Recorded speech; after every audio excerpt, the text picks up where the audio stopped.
سورہ یوسف رکوع نمبر 7 تلاوت.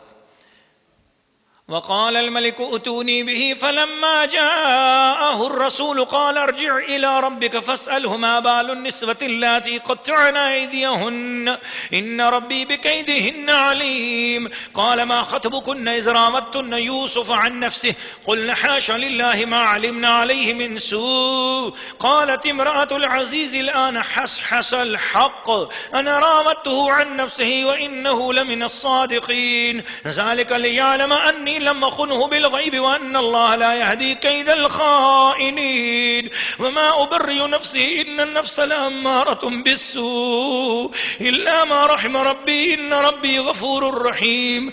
وقال الملك ائتوني به أستخلصه لنفسي فلما كلمه قال إنك اليوم لدينا مكين أمين. قال اجعلني على خزائن الأرض إني حفيظ عليم. وكذلك مكنا ليوسف في الأرض يتبوأ منها حيث يشاء نصيب برحمتنا من نشاء ولا نضيع أجر المحسنين ولأجر الآخرة خير للذين آمنوا وكانوا يتقون.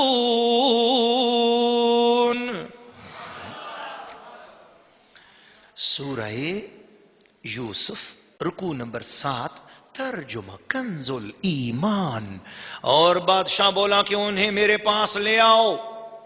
تو جب اس کے پاس ایلچی آیا کہا کہ اپنے رب یعنی بادشاہ کے پاس پلٹ جا پھر اس سے پوچھ کیا حال ہے ان عورتوں کا جنہوں نے اپنے ہاتھ کاٹے تھے. بے شک میرا رب ان کا فریب جانتا ہے. بادشاہ نے کہا اے عورتوں تمہارا کیا کام تھا جب تم نے یوسف کا دل لبانا چاہا. بولی اللہ کو پاکی ہے ہم نے ان میں کوئی بدی نہیں پائی. عزیز کی عورت بولی اب اصلی بات کھل گئی میں نے ان کا جی لبھانا چاہا تھا اور وہ بے شک سچے ہیں. یوسف نے کہا یہ میں نے اس لیے کیا کہ عزیز کو معلوم ہو جائے کہ میں نے پیٹھ کے پیچھے اس کی خیانت نہیں کی اور اللہ دغا بازوں کا مکر نہیں چلنے دیتا اور میں اپنے نفس کو بے قصور نہیں بتاتا. بے شک نفس تو برائی کا بڑا حکم دینے والا ہے مگر جس پر میرا رب رحم کرے بے شک میرا رب بخشنے والا مہربان ہے. اور بادشاہ بولا انہیں میرے پاس لے آؤ کہ میں انہیں اپنے لیے چن لوں. پھر جب اس سے بات کی کہا بے شک آج آپ ہمارے یہاں معزز معتمد ہیں. یوسف نے کہا مجھے زمین کے خزانوں پر کر دے بے شک میں حفاظت والا علم والا ہوں. اور یوں ہی ہم نے یوسف کو اس ملک پر قدرت بخشی اس میں جہاں چاہے رہے. ہم اپنی رحمت جسے چاہے پہنچائیں اور ہم نیکوں کا نیک یعنی اجر ضائع نہیں کرتے. اور بے شک آخرت کا ثواب ان کے لیے بہتر جو ایمان لائے اور پرہیزگار رہے. سورہ یوسف رکوع نمبر 7 تفسیر. ناظرین و ناظرات سامعین و سامعات جب حضرت یوسف علیہ السلام نے تعبیر بتائی تو وہ بندہ تعبیر لے کر جب محل میں پہنچا تو بادشاہ نے کہا یہ تعبیر کس نے بتائی؟ تم میں سے تو کسی کو آتی نہیں تھی بولو کس نے بتائی؟ کہا جی حضرت یوسف علیہ السلام نے بتائی. کہا جاؤ ان کو میرے پاس لے کے آؤ. فلما جاءہ الرسول جب وہ ایلچی آیا بادشاہ کا پیغام لے کے آنے والا آیا قال ارجع الى ربک میں نہیں آتا جیل سے باہر جاؤ فاسألوا ما بال النسوة اللاتي قطعن أيديهن. وہ جن عورتوں نے اپنے ہاتھ کاٹے تھے ان عورتوں سے پوچھو کیا معاملہ ہے. حقیقت حال جب تک نہیں کھلے گی میری عزت کا معاملہ ہے میری عصمت کا معاملہ ہے. پہلے میری عصمت اور میری عفت کی بات کرو اس کے بعد مجھ سے فیض اٹھا سکتے ہو. تو پتا چلا کہ جو شخص نبی کی بارگاہ میں نبی کے معصوم ہونے کا عقیدہ نہ رکھے اس کو نبی کا فیض نہیں ملتا. نبی کا فیض اسے ملتا ہے جس کو یہ معلوم ہو کہ میرا نبی معصوم عن الخطا ہے میرا نبی پاک ہے میرا نبی پاک ہے. یہ عقیدہ قرآن دے رہا ہے. تو بادشاہ نے پیغام بھیجا قال ما خطبکن اذ راودتن یوسف بولو جب تم نے یوسف کا دل لبھانا چاہا کیا معاملہ ہوا. وہ سب کی سب بولی قلنا حاش للہ ما علمنا علیہ من سوء قسم خدا کی ہم نے یوسف کے اندر کسی قسم کی ذرا سی بے حیائی، ذرا سی فحاشی، ذرا سی کوئی برائی، ذرا سی کوئی بے ادبی، ذرا سی کسی عورت کی طرف نظر اٹھا کر دیکھنے والی بات بھی ایسی ہم نے ان کے اندر نہیں عادت پائی۔ فرمایا اچھا یہ بات ہے، تو بول ملکہ تو کیا کہتی ہے؟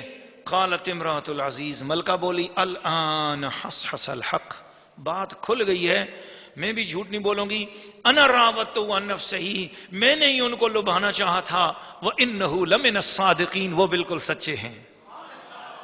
ذالک لیعلم انی لم اخنہ بالغیب، یوسف علیہ السلام نے فرمایا یہ سب کچھ میں نے اس لیے کیا ہے تاکہ بادشاہ کو پتہ چل جائے کہ ان کی غیر موجودگی کے اندر میں نے کوئی خیانت نہیں کی ہے، وان اللہ لا یہدی کید الخائنین، اللہ تعالیٰ دغا بازوں کو ان کا مکر چلنے بھی نہیں دیتا۔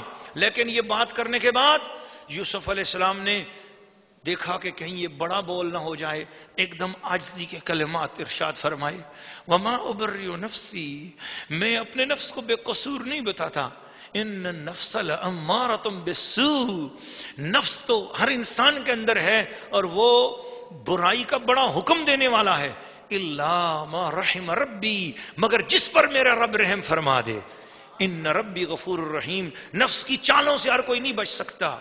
باج فقیراں کسے نہ ماریا، اے ظالم چور اندر دا ہو، یہ اندر کا چور مارنا ہر کسی کے بس میں نہیں ہے، جس پر خدا رحم فرماتا ہے، جس پر خدا کرم فرماتا ہے، وہی اندر کے چور سے بچ سکتا ہے اور بچ سکتی ہے۔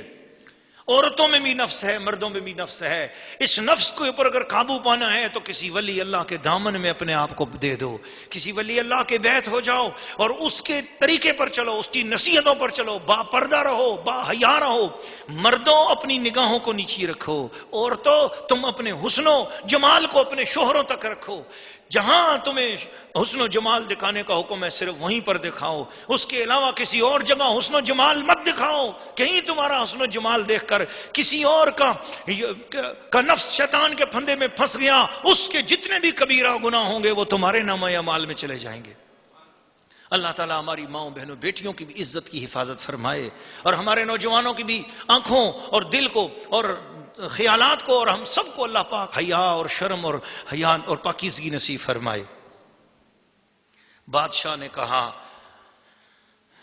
لے آؤ یوسف کو آج میرے پاس، یہ میرے لیے میں نے خاص اس کو چن لیا ہے، اتنا بڑا درجہ اب نہ وزیروں کا ہے، نہ امیروں کا ہے، نہ وزیر اعظم کا ہے، آج میرے بعد اگر اس ملک میں سب سے بڑا درجہ ہے تو وہ یوسف کا ہے۔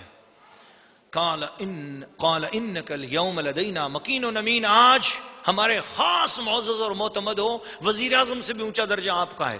قال اجعلنی علی خزائن الارض، حضرت یوسف علیہ السلام نے فرمایا مجھے زمین کے خزانوں پر جو خزانہ ہے، وزارت خزانہ، وہ میرے حوالے کر دو، تمام کے تمام خزانہ میرے کنٹرول میں دے دو، کیونکہ میں بہت بڑے جو ہے وہ اسٹور روم بناؤں گا، بڑے بڑے گودام بناؤں گا اور ان کے اندر ایسی دوا ڈالوں گا کہ 7 سال تک غلہ کھایا نہ جا سکی، کیڑا نہ لگے اس کو، اور 7 سال تک محفوظ رکھے۔ تو میں پورے کے پورے اس ملک میں جتنے کسان ہیں، جتنے بھی کام کرنے والے ہیں، ان سب کے ساتھ میرا رابطہ کرا دو، میں جانوں وہ جانے، اور ہم جو ہے ایک طریقے کے ساتھ اس کام کو کریں گے۔ بادشاہ نے سارے کا سارا خزانہ ان کے حوالے کر دیا۔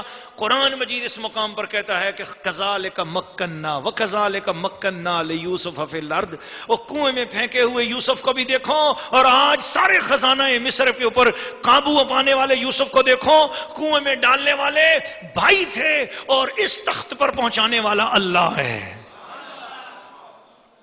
تو اس لیے تم اگر اللہ سے اپنا تعلق سلامت رکھو تو اللہ تمہارے رشتہ داروں کے برا چاہنے سے تمہیں برا نہیں ہونے دے گا۔ تمہارے رشتہ داروں کا اگر کوشش ہوگی کہ وہ تمہیں، تمہارے دوستوں، رشتہ داروں، تمہارے احباب اگر تم سے ضد بھی کریں، بخیلی بھی کریں اور تمہیں نیچا کرنا چاہیں گے تو ان کے نیچا کرنے سے تم نیچے نہیں ہوگے اگر تم اللہ کے ساتھ اپنا تعلق بحال رکھو۔ اس لیے فرمایا آگے کہ یہ بات صرف یوسف علیہ السلام کے ساتھ خاص نہیں ہے، اللہ تعالیٰ نے فرما دیا نصیب برحمتنا من نشاء، ہم اپنی رحمت جسے چاہیں پہنچا دیں، ولا نضیع اجر المحسنین، ہم نیکوں کا نیک یعنی اجر ضائع نہیں کرتے۔ اشارہ کر دیا کہ لوگوں میرے ہو کر تو دیکھو، میں ساری جہان کو تمہارا کر دوں گا۔ اور پھر فرمائیے تو دنیا ہے ولا اجر الاخرۃ خیر للذین آمنوا، اور آخرت کا اجر تو ایمان والوں کے لیے اس سے بھی زیادہ بہتر ہے، وکانوا یتقون، وہ لوگ جو پرہیزگار ہوتے ہیں۔